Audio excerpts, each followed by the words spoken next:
ہر پل Jio drama serial عشق میں تیرے صدقے بن چکا ہے بہت ہی زیادہ انٹرسٹنگ۔ اس میں ہمیں دکھایا جائے گا کہ ارچما جو ہوتی ہے وہ بھی نہیں اپنی سانس کو بتائے وہاں سے چلی جاتی ہے۔ دوسری طرف اسرار جو ہوتا ہے وہ آتا ہے اور پوچھتا ہے ارچما کے بارے میں۔ اس میں اس کی والدہ جو ہوتی ہے وہ کہتی ہے وہ مجھے بتا کر نہیں گئی۔ اس میں اسرار جو ہوتا ہے وہ کہتا ہے کہ کم سے کم آپ تو اس سے پوچھ لیتی نا۔ اس میں اس کی والدہ جو ہوتی ہے وہ کہتی ہیں کہ ایک تو نور تھی جس نے تمہاری اتنی قدر کی لیکن تم نے اس کی جو ہے وہ قدر ہی نہیں کی۔ اس میں اسرار جو ہوتا ہے وہ غصے میں آ جاتا ہے اور وہ کہتا ہے کہ ہر بات میں نور کو لانا کیا ضروری ہوتا ہے۔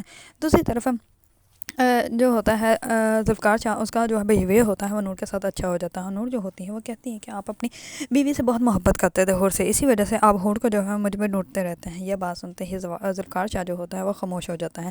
دوسری طرف ذوالفقار شاہ جو ہوتا ہے وہ نور کو کہتا ہے کہ میں تم سے شادی بالکل بھی نہیں کرنا چاہتا تھا، لیکن جب میں اسرار کو دیکھتا تھا تمہارے ساتھ بے وفائی کرتے ہوئے اور وہ بیہیو کرتے ہوئے تو مجھے بہت غصہ آتا تھا، مجھے اتنا غصہ آتا تھا کہ میرا دل کرتا تھا کہ میں اس کو جان سے مار دوں۔